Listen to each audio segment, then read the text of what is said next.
Bismillahirrahmanirrahim. Falënderimi dhe madhërimi i takon Allahut fuqiplot, salavat dhe selamet qofshin mbi Muhammedin alayhi salatu wassalam, atë që Allahu e dërgoi mëshirë dhe model për njerëzimin, mbi familjen e tij të pastër, mbi shokët e tij besnikë dhe mbi të gjithë ata që ndjekin rrugën e tij deri në ditën e gjykimit. Të nderuar besimtarë, më lejoni që në fillim t'u auguroj që të gjithë dhe muajin e bekuar të Ramazanit, muajin e shpresës, muajin e mëshirës, muajin e faljes, muajin e përmirësimit dhe solidaritetit, dhe që të lutem Allahun fuqiplot që të gjithëve të na mundson të kalojmë një Ramazan sa më të lehtë, Allahu të na mundson që në të jemi sa më të përpikt në kryerjen e obligimeve, adhurimeve dhe veprave të mira, të cilat ndikojnë që ne të kalojmë këtë Ramazan sa më mirë dhe të dalim nga ky Ramazan të shpërblyer me atë shpërblim që Allahu ka përgatitur për besimtarët e sinqert. Një nga veçoritë e Islamit është edhe të qenurit fe e ekuilibruar, dhe këtë veçori do të vërejmë në shumë aspekte të fesë tonë madhështore, po një prej tyre është edhe në veprat e zemrës që janë shumë të rëndësishme për besimtarin në këtë jetë dhe për arritjen e kënaqësive në botën tjetër. Kemi të bëjmë me, frigën dhe shpresën si dy vepra prej veprave të zemrës, që Islami insiston që këto të jenë të ekuilibruara dhe mos të dominon njëra mbi tjetrën. Dietar të famshëm siç është Ibn Qayyim el-Jauzi, realisht kur ka folur për këto dy vepra të zemrës, e ka sjellur një shembull shumë të mirë që duhet edhe ne si besimtar ta kemi parasysh, dhe thotë se besimtari duke ecur rrugës drejt Allahut fuqiplot dhe afërsisë me krijuesin e tij, ai është sikurse një shpend që ka kokën e cila simbolizon dashurinë ndaj Allahut fuqiplot dhe i ka dy krahat të cilët simbolizojnë shpresën dhe frigën. Nëse një shpend nuk do të kishte kokën, sigurisht se ai nuk do të mundte edhe të fluturonte dhe llogaritet i ngordhur, por nëse ai ka kokën, siç është dashuria, dhe njërin prej krahëve mund ta ketë dëmtuar, përsëri rrezikohet që të jetë prej e ndonjë gjahtari apo që të bjen në tokë pas një fluturimi. Por atë kërkohet që besimtari çdo herë të mundohet këto dy vepra të zemrës të i ketë ekuilibruara, edhe pse mund të kalon në kohra në të cilet ka nevojë që ndonjëra prej tyre të favorizohet më tepër, kurse tjetra ndoshta mos të favorizohet. Dietarët kur kanë folur për këto dy vepra të zemrës kanë thënë se ne nuk mund të krahasojmë këto dy vepra dhe të themi se cila është më e mirë se tjetra apo më e vlefshme se tjetra, për shkak se të dyjat kanë një dallim të madh. Nuk mund të thuhet për një njeri se a thua ushqimi është më i nevojshëm apo është pija më e nevojshme. Nga se nëse një njeri gjendet në një gjendje të urisë, për atë më e nevojshme është ushqimi, por nëse gjendet në një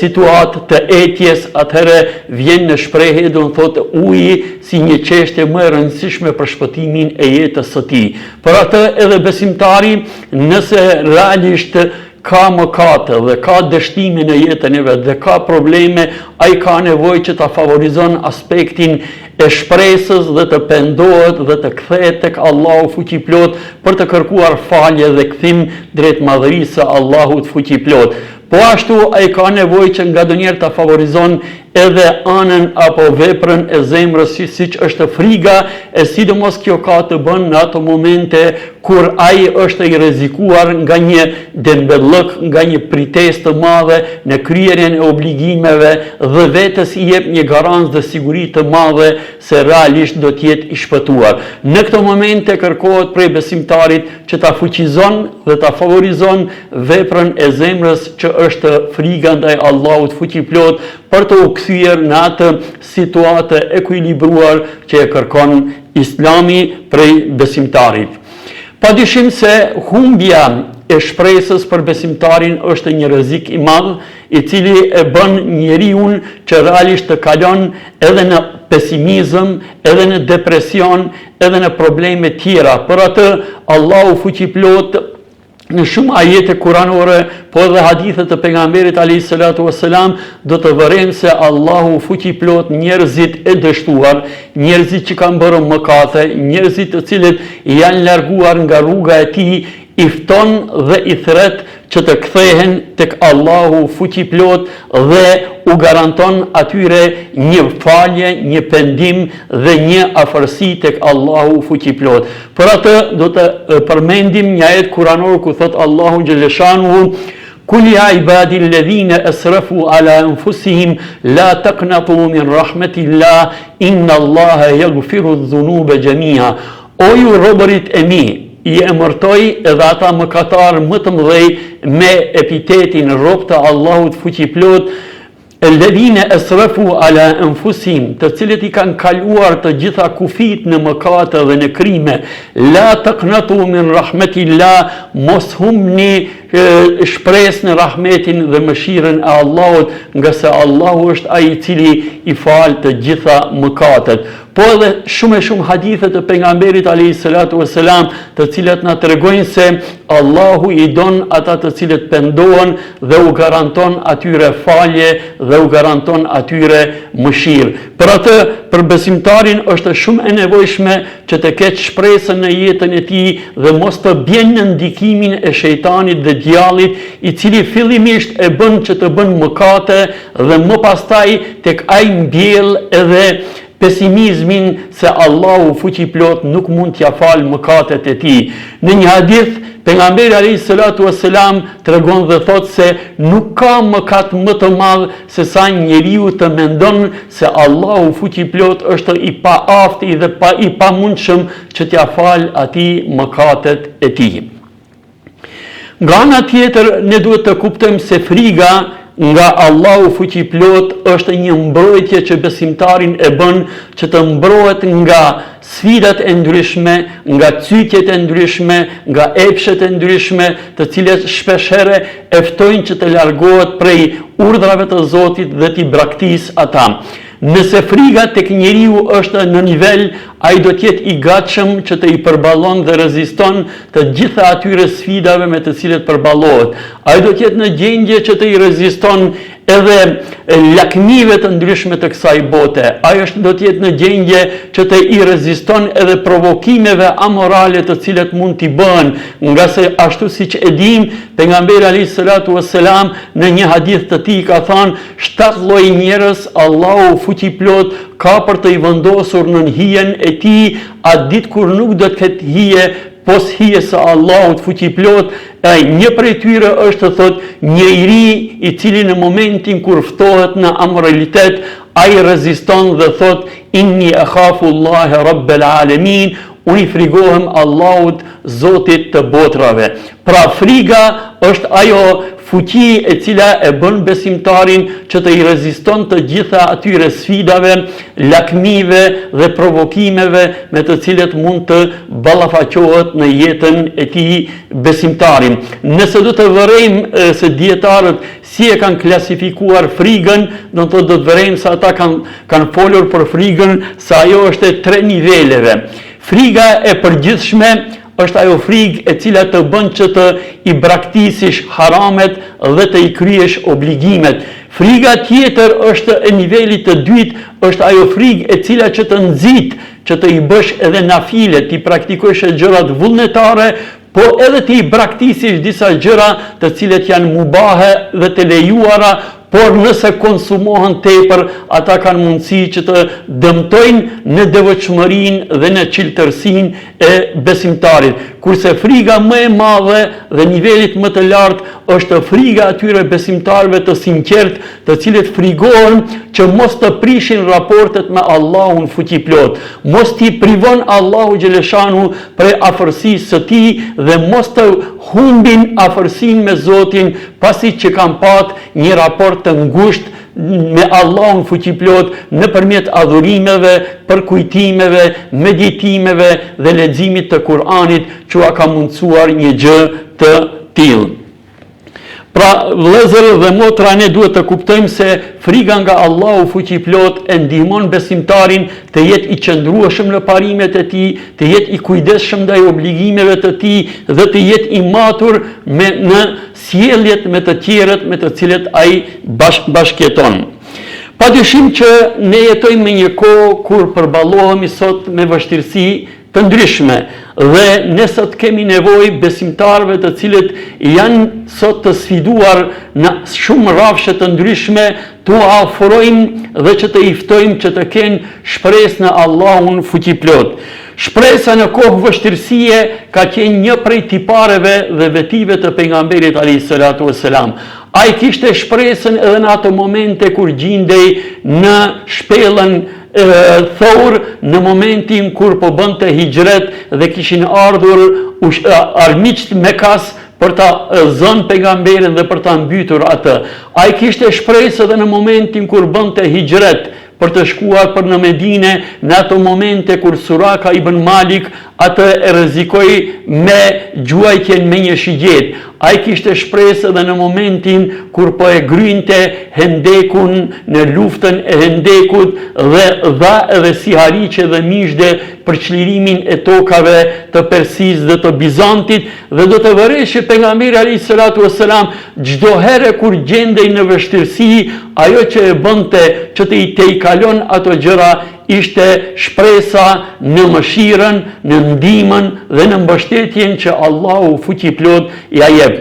Shpresën në mbështetjen dhe ndihmën e Allahut e kishte edhe Musai alayhis salatu wassalam, i cili në momentin kur erdhi pranë detit të Kuq, kurse pas shpinës së tyre ishin armiqtë e Islamit, ishte faraoni me ushtrinë e tij, në ato momente populata apo populli i Musait alayhis salam ju drejtuan Musait dhe i than inna lemudrakun, ne tani u kapëm nga ushtria e faraonit, por në ato momente Musai alayhis salatu wassalam kishte shpresë të madhe dhe bindje në Allahun fuqiplot, ju drejtua atyre dhe u tha kella inne maje rabbi se jehdin. Jo, asesi nuk ka për të ndodhur një gjë e tillë, nga se me mua është Allahu dhe ai do të më udhëzon për në të mirë. Të shumta janë ato hadithe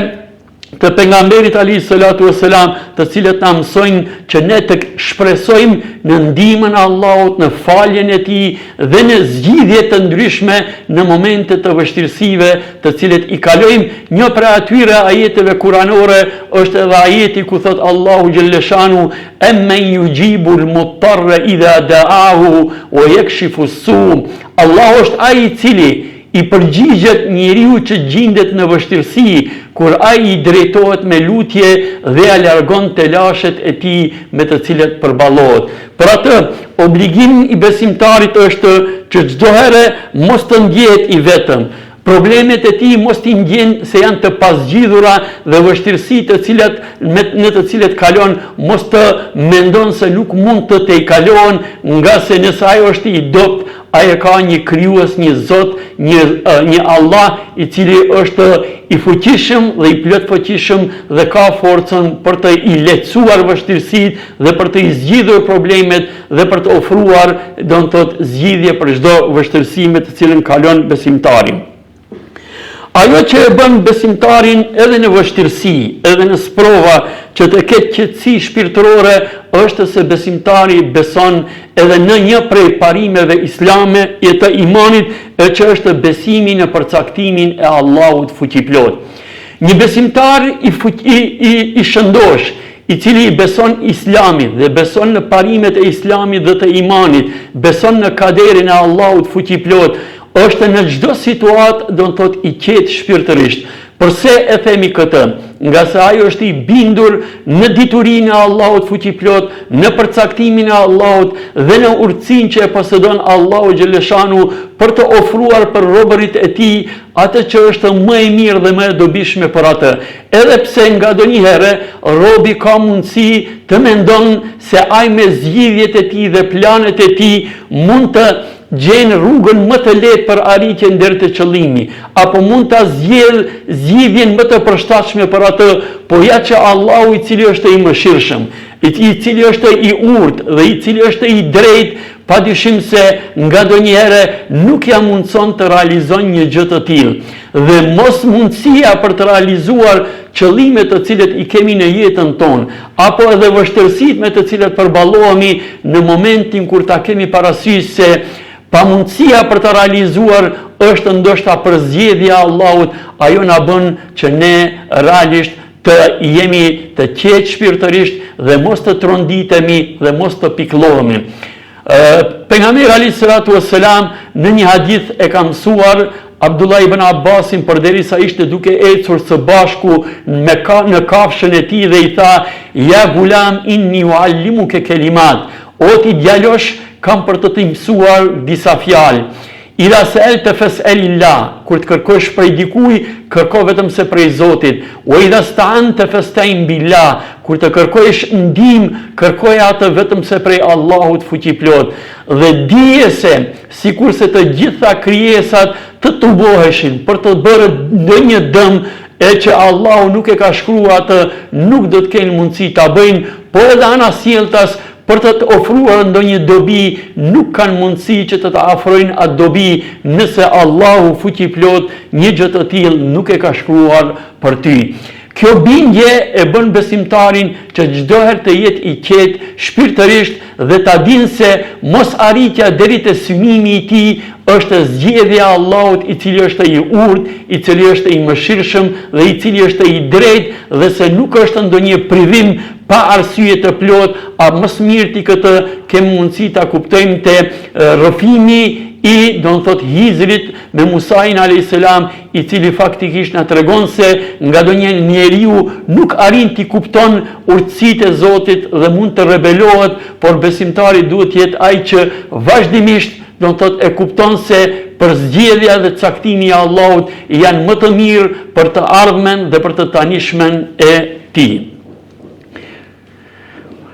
Po ashtu neve duhet të, pasi gjindemi në muajin e Ramazanit, të kemi parasysh një çështje se ky muaj është muaj i shpresës, është muaj i mëshirës, është muaj i faljes dhe padyshim se të gjithë ata që janë të dëshpëruar dhe ata të cilët janë të dështuar dhe ata të cilët kanë qenë të privuar nga adhurimi, nga veprat e mira, duhet të kemë parasysh që Allahu fuqiplot që të gjithëve u aqel një dritare të re, u aqel një faqe të re në jetën e tyre dhe i fton për të u kthyer. Të kthehen ata mëkatar të cilët kanë bërë mëkate, nga se pejgamberi alayhis salatu wassalam me hadith të tij thot: "Men sama Ramadana imanan wa ihtisaban, ghufira lahu ma taqaddama min dhanbihi." Kush agjiron muajin e Ramazanit me besim të fortë në Zotin dhe me shpresë të madhe në shpërblimin e tij, kam për t'ju falur të gjitha mëkatet e tyre. E njëjta gjë vlen edhe kush fal namazin e taravis, kam për t'ju falur mëkatet e tyre. Po edhe nëse kanë vështirësi dhe të lashe, qofshin ato të karakterit jetësor, apo edhe familjar dhe ekonomik, mos të harojnë se në këtë muaj Allahu fuqiplot ka premtuar se një robërve të tij ka për t'u falur, ka për t'u plotësuar nevojat e tyre. Për atë edhe Allahu fuqiplot në ajet kuranor thot: "Wa idha sa'alaka ibadi anni fa inni qarib ujibu da'wata ad-da'i idha da'an falyastajibu li wal yu'minu bi la'allahum yarshudun." Nëse të pyesin, o Muhammed, robërit e mi, për mua, thuaj se unë jam shumë afër atyre, u përgjigjem lutjeve të cilët i bëjnë, do në thot drejt mua, ujibu da'wata ad-da'i idha da'an falyastajibu li, le të më përgjigjen në atë që i ftoj për të mirën e tyre, në agjërim, në namaz, në lemosh, në bujari, në sjellje të bukur, wal yu'minu bi, dhe le të më besojnë mua fuqishëm, la'allahum yarshudun, nëse dëshirojnë që të jenë prej të udhëzuarve dhe të orientuarve. Mos të harojmë që